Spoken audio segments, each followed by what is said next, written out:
Hello everyone, and welcome back to the channel. It's me, Antonio, back with another video today for the family. The plants.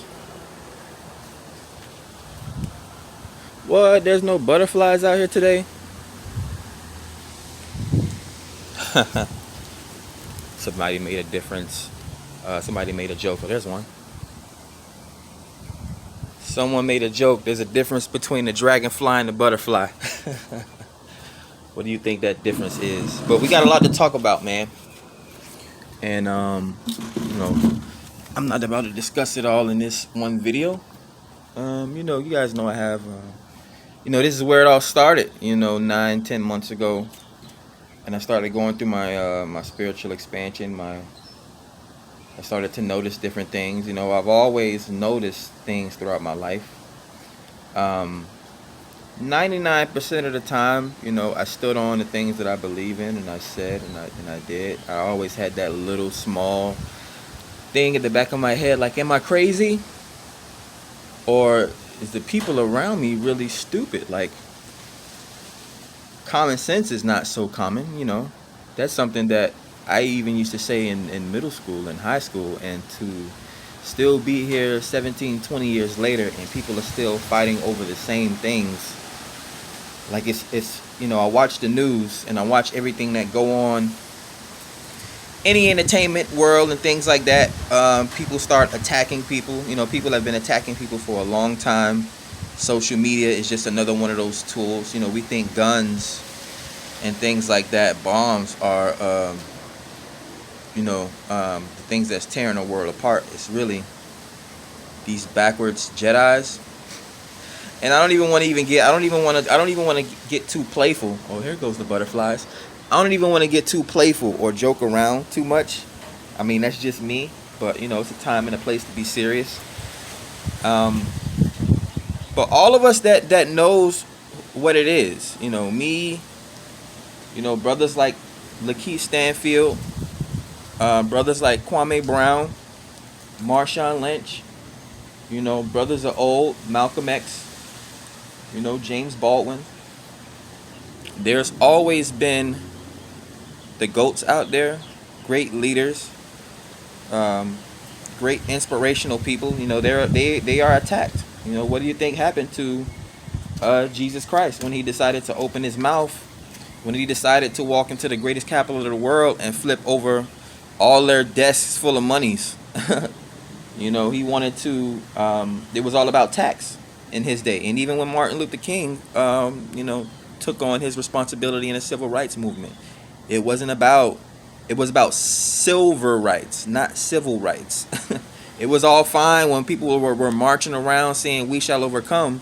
But during his last days, when he realized that he was integrating his people into a system that they couldn't afford because we needed to build our own, and then he started to talk about cutting a check.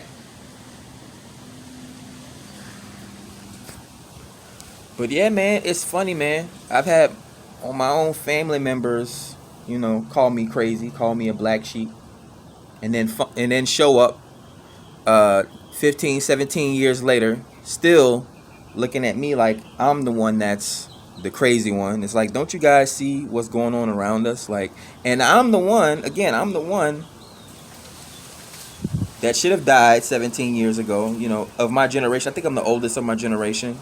My female cousin, she's probably like a year younger than me. And then my sister, of course, is 2.5 years younger than me. Then I have a set of twin cousins who's younger than me. So, I have a huge family.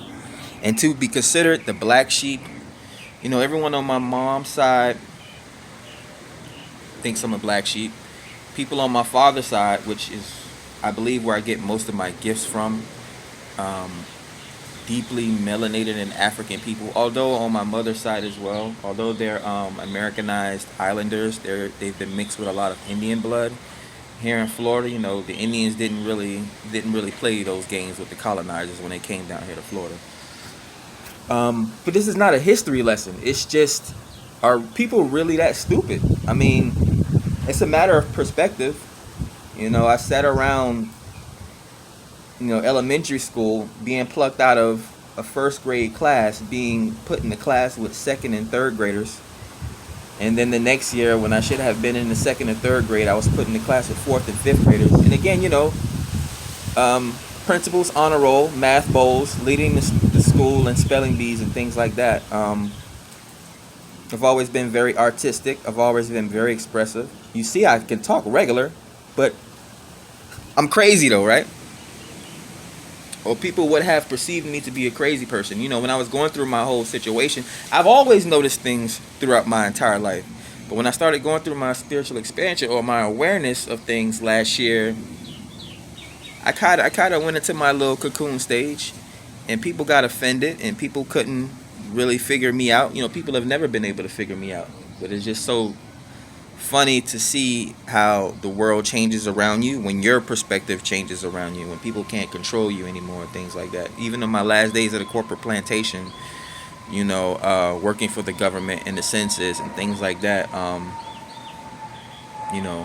working around y'all made it difficult, black females, to be honest with you. Literally, you're already taking the jobs from the men, and then when we work in your environments, I'm privy to it.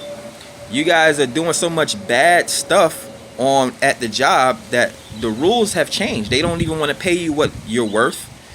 You're always on your phone, so much to the point where people get instantly fired or disciplined for having their phones out.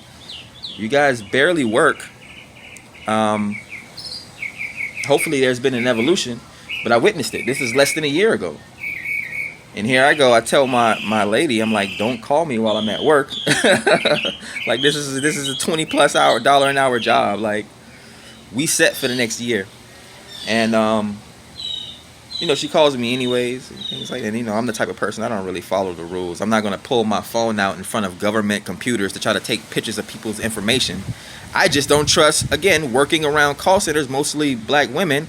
You leave your stuff in the locker, come back, you're robbed. I'm not lying about this. This is real life stuff.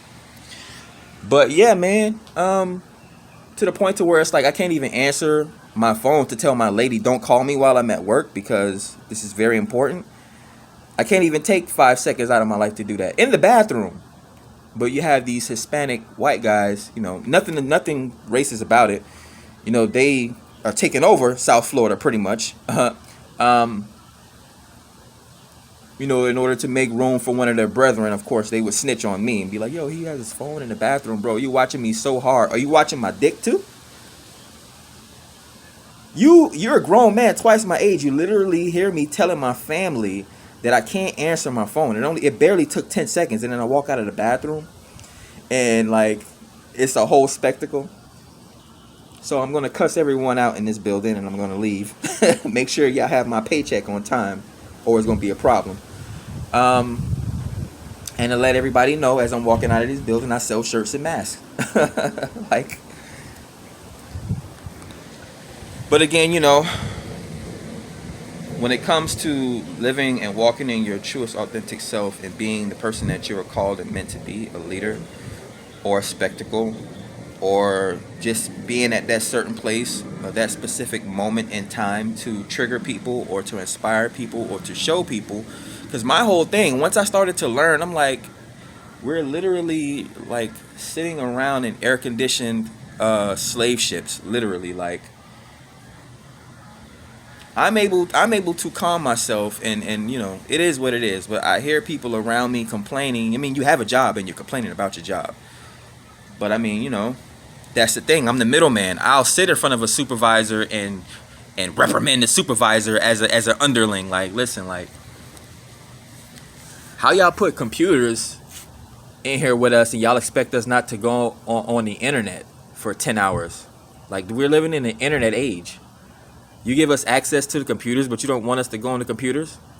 But then again, like I said, women will sit around on Facebook and on hair care product websites. I even caught dudes watching internet porn. You got your Bible in your lap. Swear to God, you got your Bible in your lap, trying to make it seem like you're at work just chilling, but we can pull you in the back room and pull up screenshots of your computer of you watching porn. 80% of the information online is porn. But I'm the crazy one. But women walk around half naked. But I'm the crazy one. These people, man.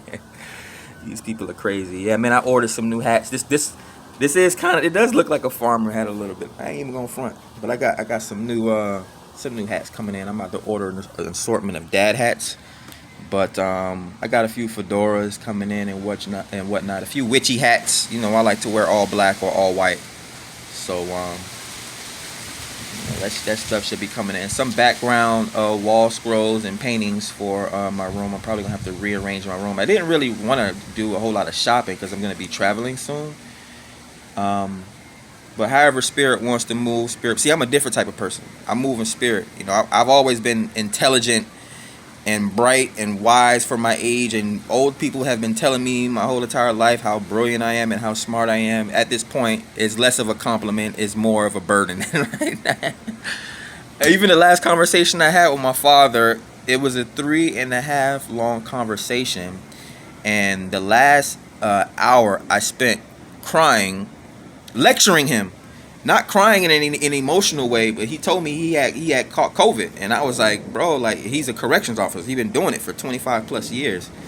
And he moved to Alabama, and you know he caught it while he was up there in them dang jails. And I told him, you know, he has experience. He doesn't have to work in the jail if he doesn't want to. He can work in a school or a courthouse if he still wants to make the same amount of cash. But you know,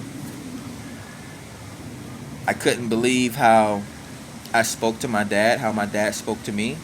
It was very enlightening. It was very loving conversation. Nothing rude, nothing disrespectful. Me and my dad are like best friends. That's like me. Again, that I lecture him. I literally gave him a crying lecture about how he's the future me and I'm him in the past, even though we're living in the now. And he's like, son, you surpassed me. I have the utmost respect for you. You surprised me. All this stuff, the greatest compliment or lecture a father can give his son. And yeah, it was great. So my dad knows, you know, the people that know you recognize. Like, I dress well. If you see me one day looking bummy, like, if you see me looking bummy one day, can I get a pass? Can I have one emotional day? Can I get one day to give myself a therapeutic experience? Because you're not